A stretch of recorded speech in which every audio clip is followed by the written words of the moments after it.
ഇന്നത്തെ നമ്മുടെ ഒരു ലൈഫ് സ്റ്റൈൽ വെച്ചിട്ട് നമ്മൾ ഏറ്റവും കൂടുതൽ അഫക്റ്റ് ചെയ്യുന്ന ഒരു സാധനമാണ് നോയ്സ് എക്സ്പോഷർ. ഒരുപാട് ഭയങ്കര ശബ്ദം അല്ലേ.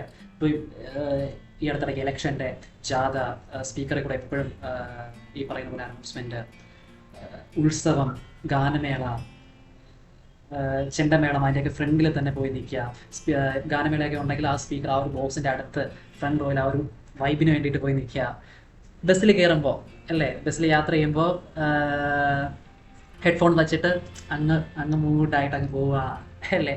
സോ നോയ്സ് എക്സ്പോഷർ കാരണം വരുന്ന കേൾവിക്കുറവ് ഈ നമ്മുടെ ഈ റീസെൻ്റ് ആയിട്ട് നമ്മൾ ഇപ്പോഴത്തെ ആ ഒരു ലൈഫ് സ്റ്റൈൽ വെച്ച് നോക്കുമ്പോൾ വളരെ വളരെ വളരെ കൂടുതലാണ്. ആ ഒരു ലൗഡ് നോയ്സിൻ്റെ എക്സ്പോഷർ കാരണം വരുന്ന കേൾവിക്കുറവ്, അതിനെ നോയ്സ് ഇൻഡ്യൂസ്ഡ് ഹിയറിംഗ് ലോസ് എന്നാണ് പറയുന്നത്. Okay, so noise induced hearing loss, ഒരു സ്റ്റാർട്ടിങ് ഒരു നോയ്സ് ഇൻഡ്യൂസ്ഡ് ഹിയറിംഗ് ലോസ് ഉള്ള ഒരാൾക്കാരുടെ ഓഡിയോഗ്രാമൊക്കെ നോക്കുമ്പോൾ ഇങ്ങനെ ഒരു ഡിപ്പ് നമുക്ക് അവിടെ കാണാൻ പറ്റും. ഈ ഒരു ഡിപ്പ് അവിടെ കാണാൻ പറ്റും. സോ ആ ഒരു ഡിപ്പ് സജസ്റ്റ് ചെയ്യുന്നത് ഓക്കെ, ഒരു നോയ്സ് കാരണം വന്നൊരു കേൾവിക്കുറവാകാം എന്നാണ് ആ ഒരു ഡിപ്പ് സജസ്റ്റ് ചെയ്യുന്നത്. ഓക്കെ, ഓൾസോ ഒരു നോയ്സ് എക്സ്പോഷർ കാരണം വരുന്ന കേൾവിക്കുറവ് എപ്പോഴും നമ്മുടെ കേൾവിയുടെ ഹെയർ സെൽസിനെ ബാധിക്കുന്ന രീതിയിലുള്ള കേൾവിക്കുറവായിരിക്കും. കേൾവിയുടെ ഹെയർ സെൽസിനെ ബാധിക്കുന്ന രീതിയിലുള്ള അഫക്റ്റ് ചെയ്യുന്ന ഹെയർ സെൽസിന് ഡാമേജ് കാരണം വരുന്ന കേൾവിക്കുറവായിരിക്കും. നമുക്കറിയാം, ഒരു ഹെയർ സെൽ ഡാമേജ് കാരണം നമുക്ക് കേൾവിക്കുറവ് വരുമ്പോൾ ഓക്കെ, ആദ്യം നമുക്കൊരു ട്രീറ്റ്മെൻറ്റ് ഓപ്ഷനായിട്ട് പറയാൻ പറ്റുന്നത് ചില ഡോക്ടേഴ്സ് സ്റ്റിറോയിഡ്സ് സജസ്റ്റ് ചെയ്യാറുണ്ട്. അതെന്തിനാന്ന് വെച്ചാൽ ഇപ്പോൾ ഒരു ലൗഡ്, ഒരു വലിയൊരു ഒച്ച വരെയാണ്, ഒരു പ്രഷറാണല്ലോ, ഒരു എയർ പ്രഷർ, വലിയൊരു നോയ്സ് എക്സ്പോഷർ എന്ന് പറയുമ്പോൾ അത്രയും ശക്തിയായിട്ടുള്ള രീതിയിൽ ഒരു പ്രഷർ നമ്മുടെ ചെവിയുടെ ഉള്ളിലോട്ട് വരികയാണ്. സോ ആ ഒരു പ്രഷറിൻ്റെ എഫക്റ്റ് കാരണം നമ്മുടെ ചെവിയുടെ അകത്തെ സെൽസിനെല്ലാം വീക്കം, ഒരു സ്വെല്ലിങ് വരാനുള്ള സാധ്യതയുണ്ട്. അപ്പോൾ ആ ഒരു സ്വെല്ലിങ് കാരണം വന്നിരിക്കുന്ന കേൾവിക്കുറവാണെന്നുണ്ടെങ്കിൽ ഈ സ്റ്റിറോയിഡ്സ്, ഡോക്ടർ തരുന്ന സ്റ്റിറോയിഡ്സ് നമ്മൾ കഴിക്കുമ്പോൾ ആ ഒരു സ്വെല്ലിങ് കുറയാൻ സാധ്യതയുണ്ട്. സോ ആ ഒരു സ്വെല്ലിങ് കുറയുമ്പോൾ നമ്മുടെ കേൾവി വീണ്ടും റീഗെയിൻ ചെയ്യാനുള്ള സാധ്യതയുണ്ട് ചില കേസസിനകത്ത്. ബട്ട് അങ്ങനെ ഒരു സ്റ്റിറോയിഡ്സ് കഴിച്ചിട്ടും ശരിയാവാത്ത രീതിയിൽ ശരിയാവാത്ത ഒരു കണ്ടീഷൻ വരികയാണെങ്കിൽ നമുക്ക് കേൾക്കാൻ വേണ്ടിയിട്ട്, ഞാൻ മുൻപത്തെ വീഡിയോസിൽ പറയുന്ന പോലെ, നമുക്ക് നഷ്ടപ്പെട്ടു പോയ ഹെയർ സെൽസിനെ വീണ്ടും റീഗെയിൻ ചെയ്യിപ്പിക്കാൻ വേണ്ടിയിട്ട് സക്സസ്ഫുൾ ആയിട്ട് ഒരു സ്റ്റഡി വന്നിട്ടുണ്ട്. അത് പക്ഷേ ഹെയർ സെൽസ് ആയിരുന്നില്ല, അവിടെ ഞാൻ മുൻപത്തെ വീഡിയോസിൽ പറഞ്ഞത് ജീനായിരുന്നു. ആ ഒരു ജീനിനെ ശരിയാക്കാനുള്ളൊരു സംഭവമാണ് അവിടെ വന്നത്. പക്ഷേ ആ ഒരു ഹെയർ സെൽസ്, നഷ്ടപ്പെട്ടു പോയ ഹെയർ സെൽസിനെ വീണ്ടും ശരിയാക്കാൻ വേണ്ടിയിട്ടുള്ള വേറെ ട്രീറ്റ്മെൻറ്റ് ഓപ്ഷൻസ് ഒന്നും ഇതുവരെയും നിലവിൽ സക്സസ്ഫുൾ ആയിട്ട് വന്നിട്ടില്ല. സോ അവിടെ നമുക്ക് കേൾക്കണം എന്നുണ്ടെങ്കിൽ ഹിയറിംഗ് എയ്ഡ്സ് അല്ലാണ്ട് വേറൊരു ട്രീറ്റ്മെൻറ്റ് ഓപ്ഷൻ ഇല്ല എന്നുള്ളതാണ്. ഓക്കെ, ഒരു നോയ്സ് എക്സ്പോഷർ കാരണം നമുക്ക് ഒന്നുകിൽ ടെമ്പററി ഹിയറിംഗ് ലോസ് വരാം, താൽക്കാലികമായിട്ടുള്ള ഒരു ഹിയറിംഗ് ലോസ് വരാം, അല്ലാന്നുണ്ടെങ്കിൽ പെർമനന്റ് ആയിട്ട് ഒരു ഹിയറിംഗ് ലോസ് വരാം. ഒരു ടെമ്പററി ഹിയറിംഗ് ലോസ് എന്ന് പറയുമ്പോൾ ഇപ്പം നിങ്ങൾക്ക് തന്നെ നമ്മളൊരു ഗാനമേളയ്ക്കൊക്കെ പോയിട്ട് അത് കഴിയുമ്പോൾ നമുക്ക് ചിലപ്പോൾ ചെവി അടഞ്ഞിരിക്കുന്ന പോലെ, അല്ലെങ്കിൽ ചെവിയിൽ നിന്ന് ചെറിയൊരു മൂളൊക്കെ പോലെ, അല്ലെങ്കിൽ കുറച്ച് സമയത്തേക്ക് നമുക്കൊരു കേൾവിക്കുറവുള്ള പോലെ നമുക്ക് ഫീൽ ചെയ്യാറുണ്ട്. അതാണ് ടെമ്പററി ഹിയറിംഗ് ലോസ്. പക്ഷേ മനസ്സിൽ വെച്ചിരിക്കുക, ആ ഒരു റിപ്പീറ്റഡ് ആയിട്ടുള്ളൊരു നോയ്സ് എക്സ്പോഷർ കാരണം അങ്ങനെ ഒരു ടെമ്പററി ഹിയറിംഗ് ലോസ് വരികയാണെങ്കിൽ അത് നമ്മുടെ ഹെയർ സെൽസിന് ഡാമേജ് ആക്കാനുള്ള സാധ്യതയുണ്ട്. അതൊരു പെർമനന്റ് ഹിയറിംഗ് ലോസിലോട്ട് നയിക്കാനുള്ള സാധ്യതയും ഉണ്ട്. ഓക്കെ, സോ അത് മനസ്സിൽ വെച്ചിരിക്കുക. അപ്പോൾ ഞാൻ ഈ പറഞ്ഞ പോലെ ഒരു നോയ്സ് എക്സ്പോഷർ കാരണം വരുന്ന ഒരു കേൾവിക്കുറവിന് സ്റ്റിറോയിഡ് കഴിക്കുക, സ്റ്റിറോയിഡ് കഴിച്ചിട്ടും ശരിയാകുന്നില്ല എന്നുണ്ടെങ്കിൽ ഹിയറിംഗ് എയ്ഡ്, അല്ലെങ്കിൽ ഈവൻ ഒരു സിവിയർ അല്ലെങ്കിൽ പ്രൊഫൗണ്ട് രീതിയിലത്തോട്ടൊക്കെ ഉള്ളൊരു കേൾവിക്കുറവിലോട്ട് പോവുകയാണെങ്കിൽ സർജിക്കലി കോക്ലിയർ ഇംപ്ലാന്റ് എന്നല്ലാണ്ട് നമ്മുടെ മുന്നിലുള്ള വേറൊരു ഓപ്ഷൻ ഇല്ല എന്നുള്ളതായിരുന്നു. പക്ഷേ വീണ്ടും പുതിയൊരു സ്റ്റഡി വന്നിരിക്കുകയാണ്. വാഷിങ്ടണിൽ ഈ പറഞ്ഞ പോലെ നോയ്സ് എക്സ്പോഷർ കാരണം വരുന്ന കേൾവിക്കുറവിന് ഒരു ട്രീറ്റ്മെൻറ്റ് ഓപ്ഷൻ സാധ്യതയുണ്ട് എന്നുള്ളതാണ് അവർ കണ്ടുപിടിച്ചിരിക്കുന്നത്. ഓക്കെ, സോ സിങ്ക് ആണ് ഇവിടെ താരം. നമ്മൾ പണ്ട് കെമിസ്ട്രിയിലൊക്കെ പഠിച്ച കോപ്പർ, സിങ്ക് ഇല്ലേ, ZI സിങ്ക് ആണ് ഇവിടെ താരം. നമ്മൾ കഴിക്കുന്ന മിക്ക ആഹാരങ്ങളിലും, ഇപ്പോൾ ഇറച്ചിയിലായിക്കോട്ടെ, പാല്, പംകിൻ സീഡ്സ്, നെറ്റ്സ്, കാഷ്യൂസ്, ഇതിനകത്തെല്ലാം സിങ്ക് ഉണ്ട്. അതിൻ്റെ പ്രാധാന്യം എന്താണെന്ന് വെച്ചാൽ, നമ്മുടെ ശരീരത്തിൽ രണ്ട് രീതികളിലാണ് സിങ്ക് കാണപ്പെടുന്നത്. ഒന്ന് പ്രോട്ടീൻസുമായിട്ട്, ചില പ്രോട്ടീൻസുമായിട്ട് അറ്റാച്ച് ആയിട്ട് സിങ്ക് കാണാറുണ്ട്. സോ ദാറ്റ് ഈ ഒരു സിങ്ക് ഈ ഒരു പ്രോട്ടീൻസിൻ്റെ ചില ഫങ്ഷൻസിന്, ചില റിയാക്ഷൻസിനൊക്കെ വേണ്ടിയിട്ട് സഹായിക്കും. ഓൾസോ സിങ്ക് ചില ടിഷ്യൂസിൻ്റെ അകത്തും കാണാറുണ്ട്. അതിന് ലേബൈൽ സിങ്ക് എന്നാണ് പറയുന്നത്. പെട്ടെന്ന് മനസ്സിലാക്കാൻ വേണ്ടിയിട്ട് ഈ പറയുന്ന നമ്മുടെ ബ്രെയിനിൻ്റെ അകത്ത് ചില ടിഷ്യൂസിൻ്റെ അകത്ത് സിങ്ക് ഉണ്ട്. ഈ ഒരു സിങ്ക് ഇപ്പോൾ കേൾവിയുടെ കാര്യത്തിലാണെങ്കിൽ സിഗ്നൽ പ്രോസസ്സിങ്ങിനൊക്കെ വേണ്ടിയിട്ട്, ന്യൂറൽ ട്രാൻസ്മിഷനൊക്കെ വേണ്ടിയിട്ട് ഒരുപാട് സഹായിക്കും എന്നതാണ് പഠനങ്ങൾ പറയുന്നത്. ഓക്കെ, സോ ഒരു നോയ്സ് എക്സ്പോഷർ വരുമ്പോൾ ഈ ഒരു നമ്മുടെ ടിഷ്യൂസിൻ്റെ അകത്തുള്ള ഈ ഒരു സിങ്ക് ഒരുപാട് അൺസ്റ്റേബിൾ ആവുകയും അവിടെ ഈ പറയുന്ന സിഗ്നൽ പ്രോസസ്സിങ്ങിനെയൊക്കെ ഒരുപാട് അഫക്റ്റ് ചെയ്യും എന്നുള്ളതാണ് ഈ ഒരു പഠനങ്ങൾ കണ്ടുപിടിച്ചത്. ഓക്കെ, അപ്പോൾ ഈ ഒരു സിങ്ക് അൺസ്റ്റേബിൾ ആകാണ്ട് സ്റ്റേബിൾ ആയിട്ട് തന്നെ അവിടെ കറക്റ്റ് ടിഷ്യൂസ് കറക്റ്റ് സിങ്കിനെ റിലീസ് ചെയ്തുകൊണ്ടിരിക്കുകയാണെങ്കിൽ ആ ഒരു ഡാമേജ് വരത്തില്ല, സിഗ്നൽ പ്രോസസ്സിങ്ങിനൊന്നും വേറെ പ്രശ്നങ്ങൾ വരത്തില്ല. ഓക്കെ, അപ്പോൾ ഈ റിസർച്ചേഴ്സ് എന്ത് ചെയ്തു എന്ന് വെച്ചാൽ, മനസ്സിൽ വെച്ചിരിക്കുക, ഈ ഒരു ഇപ്പം ഒരു നോയ്സ് എക്സ്പോഷർ വരുന്നു. ഓക്കെ, നോയ്സ് എക്സ്പോഷർ വരുന്നു. ആ ഒരു സിങ്ക്, ഞാൻ പറഞ്ഞ സിങ്ക് ഒരുപാട് അൺസ്റ്റേബിൾ ആകുന്നു, ടിഷ്യൂസ് നല്ലോണം ഈ ഒരു സിങ്കിനെ റിലീസ് ചെയ്യുന്നില്ല എന്ന് വയ്ക്കുക.